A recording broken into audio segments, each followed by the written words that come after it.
Hello friends, N के academy 36 में आपका स्वागत है। आज हम ज्ञान बिंदु जीएस अकेडमी पटना के बायोलॉजी नोट्स के चैप्टर 10 पौधों और मानव में उत्सर्जन के सारे ऑब्जेक्टिव प्रश्न देखने वाले हैं, जो कि आने वाले बीपीएससी, बिहार दरोगा, बिहार पुलिस और अन्य सभी एग्ज़ाम के लिए बहुत ही महत्वपूर्ण रहने वाली है। इसीलिए वीडियो में शुरू से अंत तक बने रहें। वीडियो अच्छी लगी तो लाइक कर दें और जो भी चैनल को अभी तक सब्सक्राइब नहीं किए हैं, कृपया वो मेरे चैनल को अवश्य सब्सक्राइब कर लें। धन्यवाद। चलते हैं आज के पहले प्रश्न की ओर। पहला प्रश्न है, उत्सर्जन के दौरान शरीर से ऐसे पदार्थ का निष्कासन होता है जो शरीर के लिए, तो इसका हो जाएगा ऑप्शन नंबर डी, उपयुक्त में से सभी विषाक्त होते हैं, हानिकारक होते हैं, अनावश्यक होते हैं। अगला प्रश्न है, निम्नलिखित कथनों पर विचार कीजिए, उपयुक्त में से कौन सा कथन सही है। तो देख लेते हैं। पहला कथन है, उत्सर्जन प्राणियों में होने के साथ ही पौधों में भी होता है, तो ये सही है।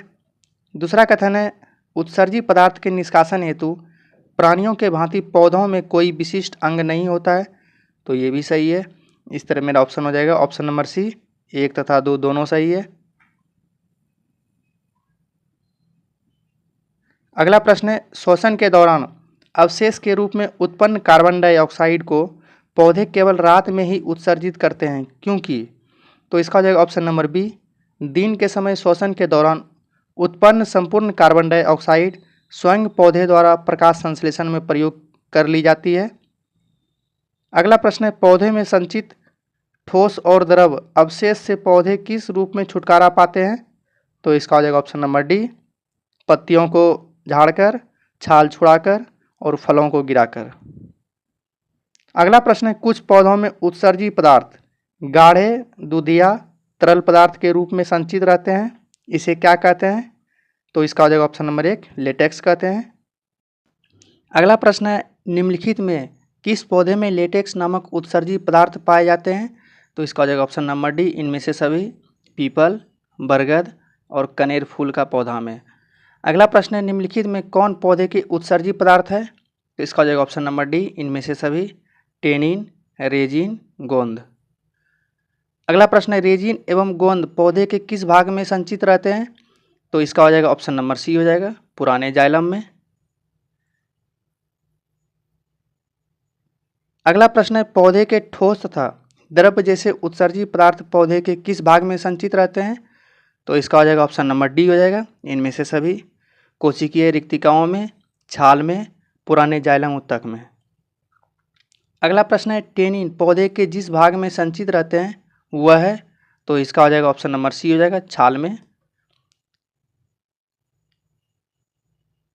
अगला प्रश्न है, निम्नलिखित युग्मों पर विचार कीजिए, उपयुक्त युग्मों में कौन सा सही सुमेलित है, तो देख लेते हैं। गोंद बबूल में, ये सही है।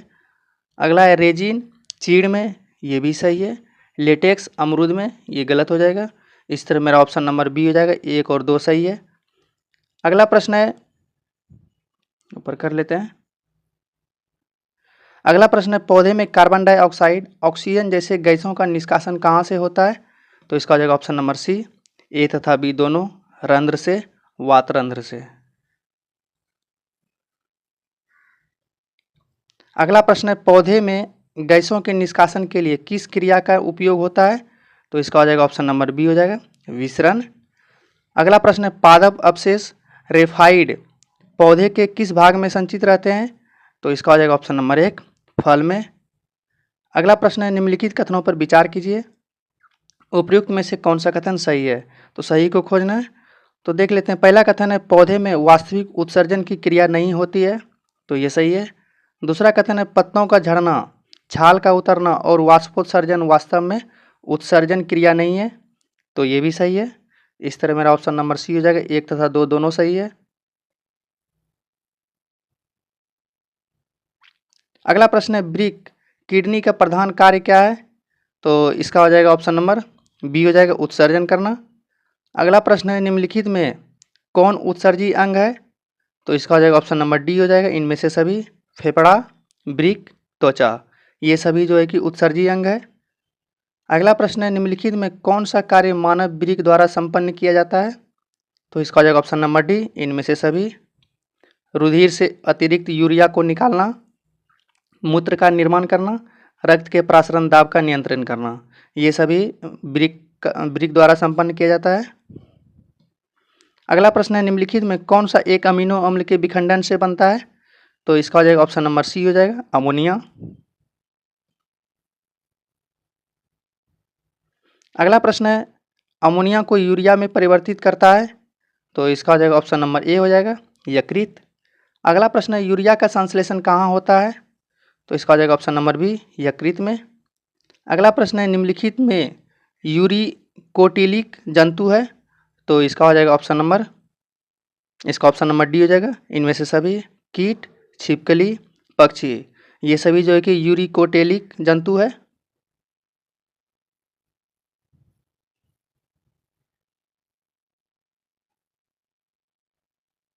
अगला प्रश्न है, यूरिक एसिड के रूप में नाइट्रोजन युक्त पदार्थों का उत्सर्जन होता है? तो इसका हो जाएगा ऑप्शन नंबर सी, पक्षियों में। अगला प्रश्न है, मानव है? तो इसका हो जाएगा ऑप्शन नंबर 1 हो जाएगा, यूरियोटेलिक। अगला प्रश्न है, निम्नलिखित में कौन सा एक अमोनियोटेलिक जंतु है? तो इसका हो जाएगा ऑप्शन नंबर डी हो जाएगा, मछली। ये जो है कि अमोनियोटेलिक जंतु है।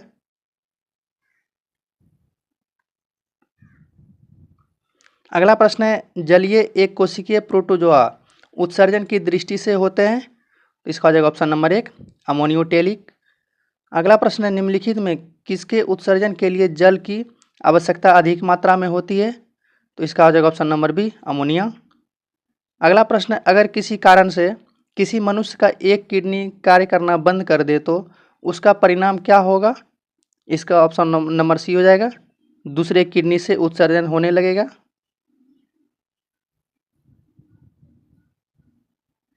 अगला प्रश्न है, सामान्यतः सजीवों के शरीर में उत्सर्जन एवं जल संतुलन की क्रिया संपादित होती है? तो इसका हो जाएगा ऑप्शन नंबर बी, साथ साथ। अगला प्रश्न है, कोशिका में होने वाले अधिकांश जैव रासायनिक क्रिया किस माध्यम में संपन्न होता है? तो इसका हो जाएगा ऑप्शन नंबर बी, द्रव यानी जलीय। अगला प्रश्न है, सजीवों के शरीर में प्रोटीन तथा अमीनो अम्ल के विखंडन के फलस्वरूप क्या बनता है? तो इसका हो जाएगा ऑप्शन नंबर डी हो जाएगा, इनमें से सभी अमोनिया, यूरिया, यूरिक अम्ल।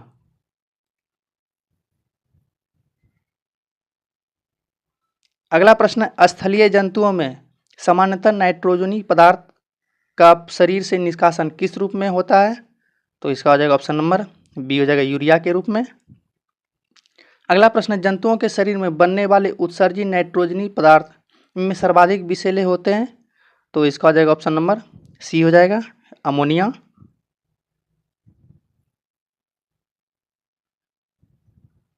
अगला प्रश्न है, निम्नलिखित में किन जीवों में नाइट्रोजनी पदार्थ का निष्कासन यूरिक अम्ल के रूप में होता है? तो इसका हो जाएगा ऑप्शन नंबर डी हो जाएगा, इनमें से सभी सरीसृप, पक्षी, स्थलीय कीट, ये सभी में जो है कि नाइट्रोजनी पदार्थ का निष्कासन यूरिक अम्ल के रूप में होता है। अगला प्रश्न, सजीवों के शरीर में उपापचयी क्रियाओं के फलस्वरूप उत्पन्न अपशिष्ट पदार्थों का शरीर से बाहर निकलना क्या कहलाता है? तो इसका हो जाएगा ऑप्शन नंबर बी हो जाएगा, उत्सर्जन। अगला प्रश्न है, उत्सर्जन क्रिया में किन पदार्थों का निष्कासन होता है? इसका हो जाएगा ऑप्शन नंबर बी, यूरिया और नाइट्रोजन का। अगला प्रश्न है, किडनी के भीतर नतोदर सतह कॉनकेव एरिया क्या कहलाता है? तो इसका हो जाएगा ऑप्शन नंबर सी हो जाएगा, हाइलम कहलाता है। अगला प्रश्न, हाइलम वृक्क के किस ओर पाई जाने वाली संरचना है? तो इसका हो जाएगा ऑप्शन नंबर ए हो जाएगा, वृक्क के भीतर की ओर पाई जाने वाली संरचना है। अगला प्रश्न है, वृक्क के रचनात्मक एवं क्रियात्मक इकाई को क्या कहते हैं? तो इसका हो जाएगा ऑप्शन नंबर बी, नेफ्रॉन कहते हैं। अगला प्रश्न, नेफ्रॉन के किस भाग में ग्लोमेरुलस अवस्थित रहता है? तो ये हो जाएगा option number D, Bowman's capsule में। अगला प्रश्न है, ग्लोमेरुलस उपस्थित होते हैं? तो ये हो जाएगा ऑप्शन नंबर 1, रीनल कॉर्टेक्स में उपस्थित रहते हैं। अगला प्रश्न है, बोमेन्स कैप्सूल में उपस्थित कोशिकाओं के गुच्छे को क्या कहते हैं? तो इसका हो जाएगा ऑप्शन नंबर बी, ग्लोमेरुलस कहते हैं। अगला प्रश्न है, बोमेन्स कैप्सूल के ग्लोमेरुलस में उच्च दाब पर रक्त छनने की सूक्ष्म क्रिया को कहते हैं? तो इसका हो जाएगा ऑप्शन नंबर बी, अल्ट्राफिल्ट्रेशन।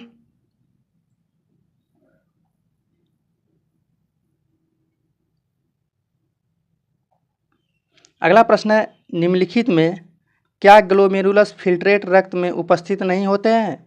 तो इसका हो जाएगा ऑप्शन नंबर इसका ऑप्शन नंबर सी हो जाएगा, प्रोटीन। अगला प्रश्न है, रक्त प्लाज्मा को छानने का काम नेफ्रॉन का कौन सा भाग करता है? तो इसका हो जाएगा option number B, Bowman capsule. अगला प्रश्न है, निम्नलिखित में कौन रक्त प्लाज्मा में नहीं छनता है? तो इसका हो जाएगा ऑप्शन नंबर सी, प्रोटीन रक्त प्लाज्मा में नहीं छनता है। अगला प्रश्न है, ब्रिक द्वारा प्लाज्मा का छनने की दर क्या होती है? तो इसका हो जाएगा ऑप्शन नंबर बी, 120 से 125 ml प्रति मिनट। अगला प्रश्न है, ग्लोमेरुलर फिल्ट्रेट रक्त का कितना प्रतिशत पुनर्अवशोषित हो जाता है? तो इसका हो जाएगा ऑप्शन नंबर डी, 99%। अगला प्रश्न है, निम्नलिखित में किसका पूर्ण अवशोषण रुधिर द्वारा पूर्ण रूपेण हो जाते हैं? तो इसका हो जाएगा ऑप्शन नंबर एक, ग्लूकोज का। अगला प्रश्न है, हेनले का लूप का कार्य संबंधित है? तो इसका हो जाएगा ऑप्शन नंबर एक, उत्सर्जन तंत्र से। अगला प्रश्न है, हेनले के लूप का मुख्य कार्य है? तो इसका आ जाएगा ऑप्शन नंबर सी, मूत्र को सांद्रित करना।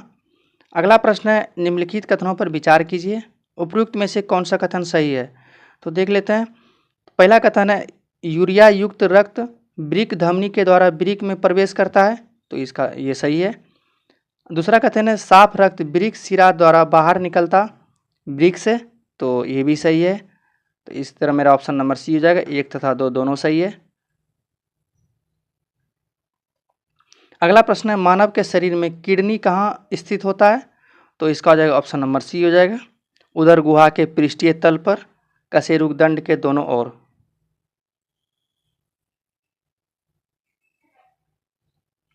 अगला प्रश्न है, सीबम कहाँ से स्रावित होता है? तो इसका हो जाएगा ऑप्शन नंबर सी हो जाएगा, वसा ग्रंथि से। अगला प्रश्न, नेफ्रॉन निम्नलिखित में से किस अंग का महत्वपूर्ण हिस्सा है? तो ये हो जाएगा ऑप्शन नंबर इसका डी हो जाएगा, वृक्क का। अगला प्रश्न है, मानव के प्रत्येक वृक्क में नेफ्रॉन की अनुमानित संख्या कितनी होती है? तो इसका हो जाएगा ऑप्शन नंबर डी, 10 लाख। अगला प्रश्न है, वृक्क के प्रत्येक नेफ्रॉन में स्थित प्याले कप के समान संरचना को क्या कहते हैं? तो ये हो जाएगा ऑप्शन नंबर एक, बोमेन्स कैप्सूल। अगला प्रश्न है, वृक्क वाहिनी वृक्क के किस भाग से बाहर निकलता है? तो ये हो जाएगा ऑप्शन नंबर डी, हाइलम से।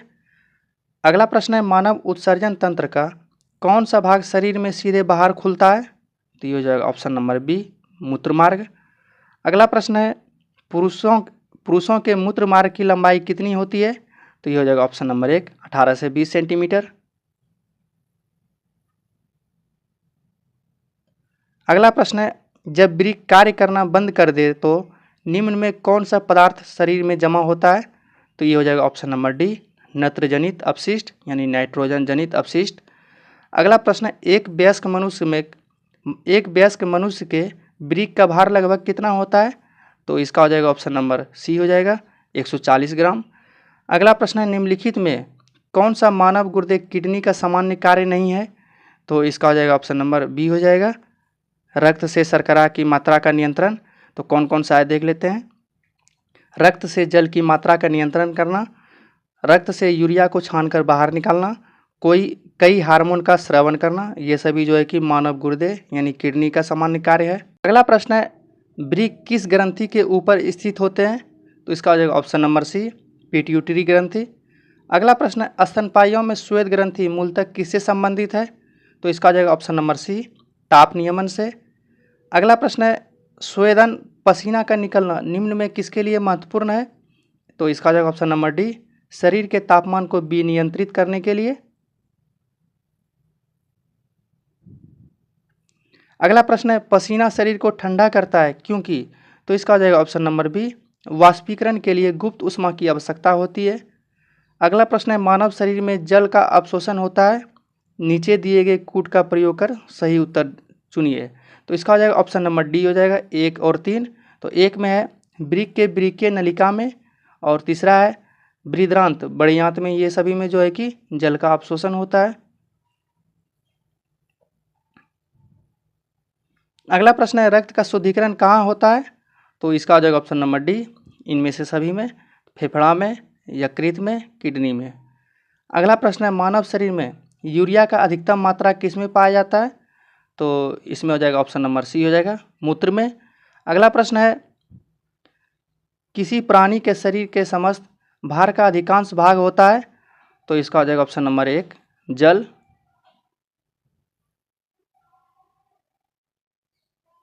अगला प्रश्न है, मनुष्य के आंसू में कौन सा एंजाइम होता है जिससे जीवाणु मर जाते हैं? तो इसका हो जाएगा ऑप्शन नंबर सी हो जाएगा, लाइसोजाइम।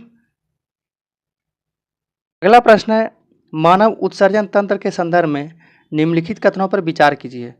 उपयुक्त कथनों में कौन सा कथन सही है?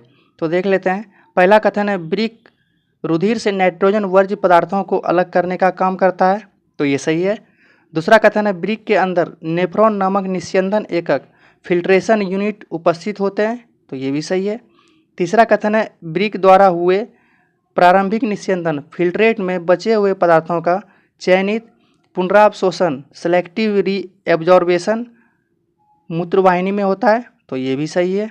इस तरह मेरा ऑप्शन नंबर डी हो जाएगा। 1, 2 और 3 सही है।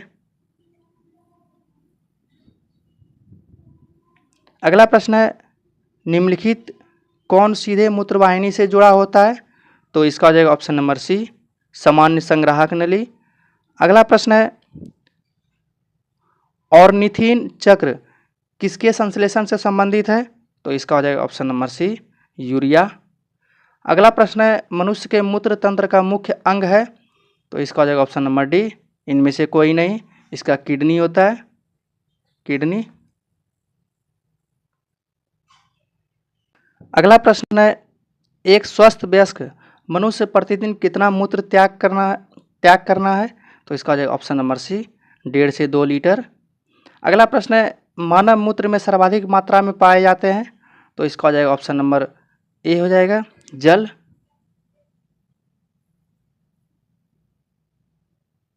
अगला प्रश्न है, निम्नलिखित में कौन साधारणतः मानव मूत्र में उपस्थित नहीं होते हैं? तो इसका हो जाएगा ऑप्शन नंबर डी हो जाएगा, सोडियम नाइट्रेट। तो कौन से उपस्थित रहते हैं देख लेते हैं, जल, यूरिया, सोडियम क्लोराइड, ये सब मानव मूत्र में उपस्थित रहते हैं। अगला प्रश्न है, निम्नलिखित में कौन सा पदार्थ सामान्य मूत्र में पाया जाता है? तो इसका हो जाएगा ऑप्शन नंबर बी हो जाएगा, क्रिएटिनिन। अगला प्रश्न है, मानव मूत्र में सामान्यतः यूरिया की मात्रा कितनी होती है? तो इसका हो जाएगा ऑप्शन नंबर सी हो जाएगा, 2%। अगला प्रश्न है, मानव मूत्र का पीला रंग किसकी मौजूदगी के कारण होता है? इसका देख लेते हैं ऑप्शन।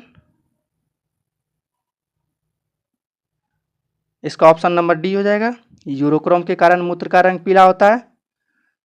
अगला प्रश्न है, किसकी उपस्थिति के कारण मानव मल का रंग पीला होता है? तो इसका हो जाएगा ऑप्शन नंबर डी, यूरोबिलिन।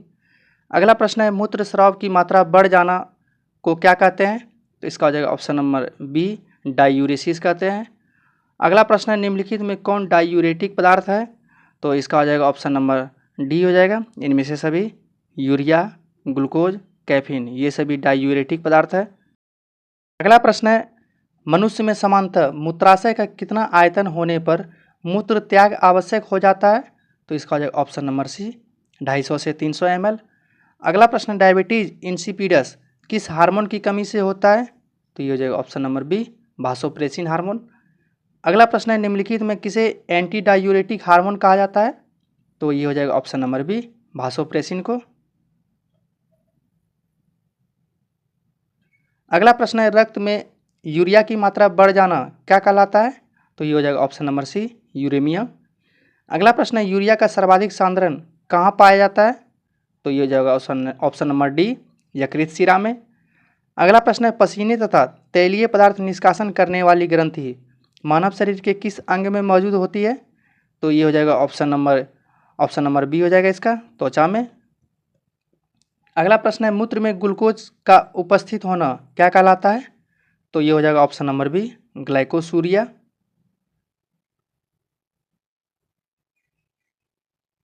अगला प्रश्न है, अपवहन डायलिसिस का प्रयोग किस प्रक्रिया को पूरा करने के लिए होता है? तो इसका हो जाएगा ऑप्शन नंबर डी हो जाएगा, ब्रिक। अगला प्रश्न है, डायलिसिस मशीन किस तरह का कार्य करता है? तो इसका हो जाएगा ऑप्शन नंबर सी हो जाएगा, कृत्रिम ब्रिक का।